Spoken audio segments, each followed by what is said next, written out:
अस्सलामुअलैकुम dear students, my name is Mohammad Sarim और मैं आपका कंप्यूटर साइंस का टीचर मैन एकेडमी के प्लेटफॉर्म से।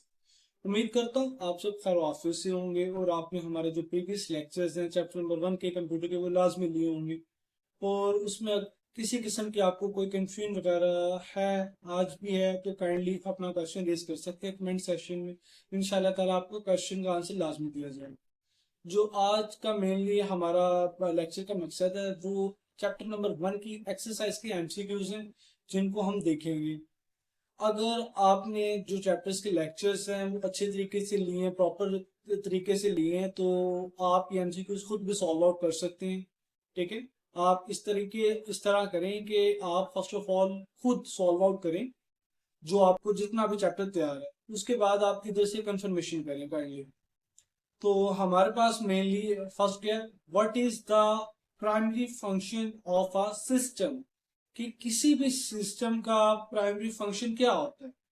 तो मेनली हमारे पास टू वर्क इंडिपेंडेंटली, कि अलहदा से काम करना, टू क्रिएट न्यू सिस्टम, कि हमारे पास कोई एक नया सिस्टम क्रिएट करना, to achieve a common goal, या कोई एक खास मकसद हासिल करना है, टू प्रोवाइड इंटरटेनमेंट। ठीक है, अगर स्टूडेंट्स आपको याद हो तो हमने मेनली जो सिस्टम है, सिस्टम के कुछ बेसिक कंपोनेंट पढ़े थे। उसके अंदर एक था मेन ऑब्जेक्टिव।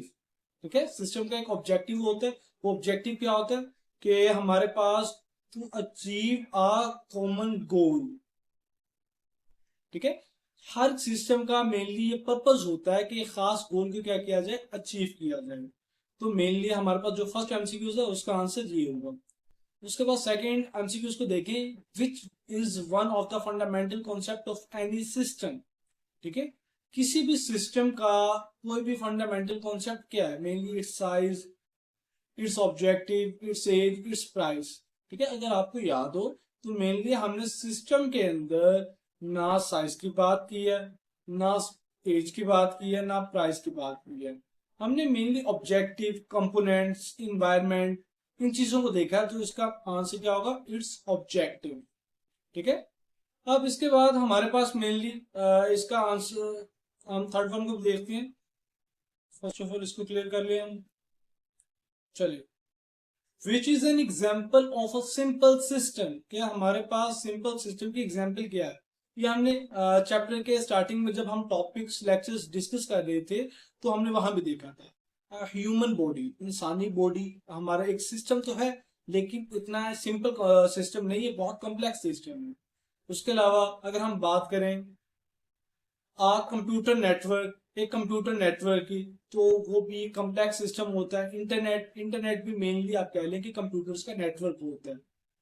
बहुत से ज्यादा कंप्यूटर आपस में इंटरकनेक्ट होते हैं, तो ये भी नहीं हो सकता। तो मेनली हमारे पास जो लास्ट ऑप्शन बचता है वो क्या है, थर्मोस्टेट रेगुलेटिंग टेम्परेचर। ठीक है, कि जो मेनली क्या करता है कि एक खास कमरे का टेम्परेचर को मेंटेन करके रखता है, ना ज्यादा होने देता है ना कम होने देता है। ठीक है, तो ये हमारे पास आप कह लें कि ऐसे सिंपल सिस्टम की एग्जांपल है, क्या है, अ थर्मोस्टेट रेगुलेटिंग टेम्परेचर।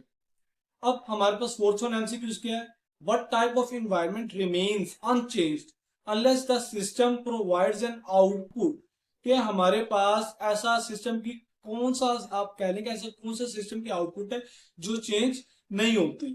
तो मेनली इसका आंसर है हमारे पास स्टैटिक। ठीक है, कि हमारे पास जो स्टैटिक हमारे पास सिस्टम है उसकी आउटपुट चेंज नहीं होती, डायनामिक की भी चेंज होती रहती है और डिटर्मिनिस्टिक और नॉन डिटर्मिनिस्टिक की भी चेंज होती रहती है। तो स्टैटिक ही हमारे पास आप कह लें कि वो सिंगल एमसीक्यू है जिसमें चेंज नहीं होती। What are the basic component of a system, किसी भी सिस्टम के बेसिक कंपोनेंट्स क्या क्या होंगे। हमने ये बातें पहले भी डिस्कस की हुई हैं। यूजर, हार्डवेयर, सॉफ्टवेयर, ये नहीं होंगी बिल्कुल भी, क्योंकि हम एक जनरल सिस्टम की बात कर रहे हैं और ये कंप्यूटर रिलेटेड बात हो रही है। ऑब्जेक्टिव, कंपोनेंट, इन्वायरमेंट, कम्युनिकेशन, ये हो सकता है, लेकिन हम दूसरे ऑप्शंस को देख लेते हैं। Input, output, processor, sensor, actuator and controller. तो मेनली हमारे पास जो ऑप्शन नंबर बी है ये करेक्ट ऑप्शन।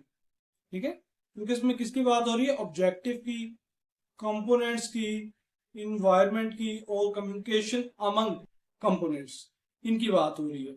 तो यही चीजें तो हम मेनली किसी भी सिस्टम के अंदर डिस्कस करते हैं। ठीक है, अब हम बात करते हैं नेक्स्ट की तरफ। MCQ number 6, what concept does the theory of a system aim to understand? कि हमारे पास थ्योरी ऑफ सिस्टम हमें किस चीज को अंडरस्टैंड करने में हेल्प करती है? Hardware design, system interaction and development over time, software application या नेटवर्क सिक्योरिटी। मेनली जो सिस्टम है, ठीक है, हार्डवेयर डिजाइन कंप्यूटर रिलेटेड बात है, सॉफ्टवेयर एप्लीकेशन कंप्यूटर रिलेटेड बात है, नेटवर्क सिक्योरिटी कंप्यूटर रिलेटेड बात है। तो मेनली हम जनरल थ्योरी ऑफ सिस्टम की बात कर रहे हैं। थ्योरी ऑफ सिस्टम में मेनली हम इधर भी जनरल ही बात करेंगे। मेनली हमारे पास इसका ऑप्शन बी करेक्ट है।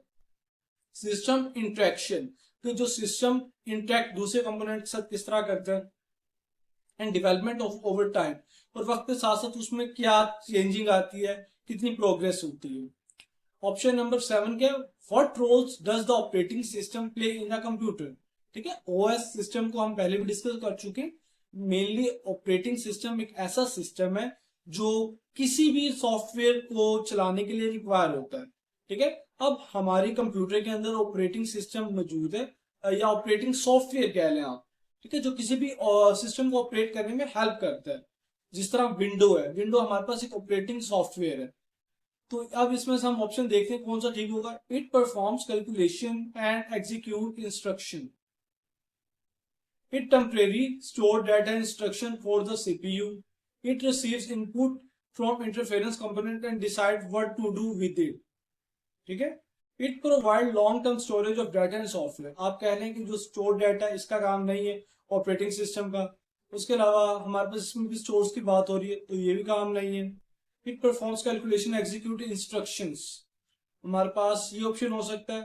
और एक ये, it receives input from interference component decide what to do with it, इसके साथ क्या किया जाए। मेनली आप कह लें कि हमारे पास इसका जो ऑप्शन नंबर सी है ये ज्यादा एक्यूरेट है इसका। ठीक है, ऑप्शन ए की किस्म कि हम जो इनपुट प्रोवाइड करते हैं ये उसको रिसीव करता है, उसके बाद जो कंप्यूटर के कंपोनेंट है, ठीक है, उनके दरमियान इंटरफेरेंस के इसने क्या काम करना और हम क्या चाहते हैं उस चीज को हमारे लिए शो करता है। तो ये ज्यादा है, क्योंकि मेनली ऑपरेटिंग सिस्टम का काम कैलकुलेशन नहीं होता, हरगिज कैलकुलेशन नहीं होता। कैलकुलेशन आपको पता है अल्गोरिथम, हमारे पास सिंपल कंप्यूटर सीपीयू का एक कंपोनेंट है अल्गोरिथम, उसके अंदर कैलकुलेशन वगैरह परफॉर्म होती है। तो मेनली जो इसका बेस्ट ऑप्शन है वो कौन सा, सी। अब which of the following describe the von Neumann architecture main characteristics? ठीक है, अभी चार आपके पास कैरेक्टरिस्टिक्स दी हुई हैं। अब इसमें से कौन सी कैरेक्टरिस्टिक्स वॉन न्यूमैन आर्किटेक्चर को ज्यादा ब्रीफली एक्सप्लेन करती है? Separate memory for data and instruction, हमने वॉन न्यूमैन आर्किटेक्चर डिस्कस किया था, उसके अंदर हमने देखा था कि जो डाटा और इंस्ट्रक्शन वगैरह स्टोर होते हैं वो सिंगल मेमोरी में होते हैं। तो इधर सेपरेट की बात हो रही है, इसका मतलब क्या है, ये गलत है। फर्स्ट क्या है, गलत है। बी क्या, पैरेलल एग्जीक्यूशन ऑफ इंस्ट्रक्शन, ठीक है, ये भी ठीक नहीं है। Single memory store for both programme instruction and data. अब हमारे पास जो ऑप्शन सी है ये इसका एक्यूरेट है। ठीक है, क्योंकि हमने डिस्कस किया था प्रोग्राम इंस्ट्रक्शन और डाटा सिंगल मेमोरी में स्टोर होता है।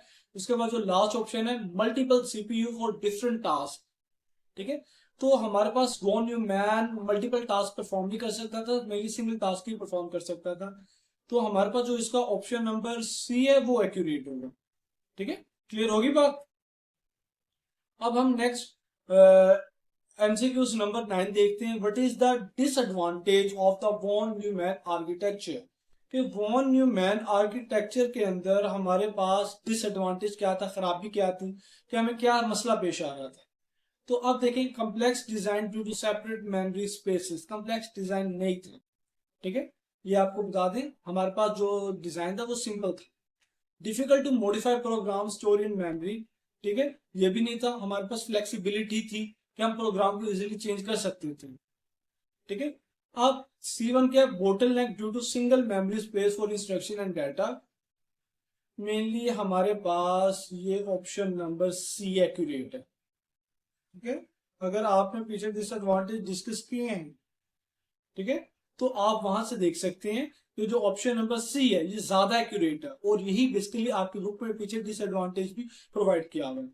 उसके बाद जो लास्ट है लैक ऑफ फ्लेक्सिबिलिटी, हमने बेसिकली जो फ्लेक्सिबिलिटी है वो उसकी कैरेक्टरिस्टिक्स में देखी थी कि वॉन न्यूमैन आर्किटेक्चर की जो प्रॉपर्टी है कैरेक्टरिस्टिक्स है उसमें फ्लेक्सिबिलिटी भी इंक्लूड है। तो हमारे पास इसमें जो मोस्ट एक्यूरेट आंसर है वो ऑप्शन नंबर क्या है, सी है। ठीक है, अब हमारे पास लास्ट एमसीक्यूज रह गया, हम उसको भी देख लेते हैं। Which of the following transport data inside a computer among different components. ठीक है, हमारे पास जो ट्रांसपोर्ट डाटा का काम कौन परफॉर्म कर रहा है कंप्यूटर के अंदर। ठीक है, वैसे तो हम ये प्रीवियस लेक्चर में डिस्कस कर चुके हैं, हम फिर भी देख लेते हैं। कंट्रोल यूनिट का काम नहीं है, कंट्रोल यूनिट का काम है कि सुपरवीजन करना कि हर कंपोनेंट ठीक काम कर रहा है या नहीं कर रहा। मेमोरी का काम स्टोरेज का है। ठीक है, प्रोसेसर का काम भी नहीं है, मेनली सिस्टम बस। ठीक है, सिस्टम बस की आगे हमने फर्दर 3 टाइप डिस्कस की थी, जो बेसिकली हमारे पास क्या काम कर रहे थे, डाटा ट्रांसफर का। क्या काम कर रहे थे, डाटा ट्रांसफर का। तो मेनली हमारे पास जो इसका मोस्ट एक्यूरेट आंसर है वो क्या है, ऑप्शन बी। होप सो आपको आज का लेक्चर पसंद आया होगा और आप इन एमसीक्यूज के साथ अपने एमसीक्यूज मैच कर सकते हैं। ठीक है, ताकि आपको अंदाजा हो जाए कि आपके चैप्टर नंबर 1 की कितनी प्रिपरेशन है। इंशाल्लाह ताला चैप्टर नंबर 1 की एक्सरसाइज भी जल्द ही अपलोड कर दी जाएगी। खुदा हाफिज।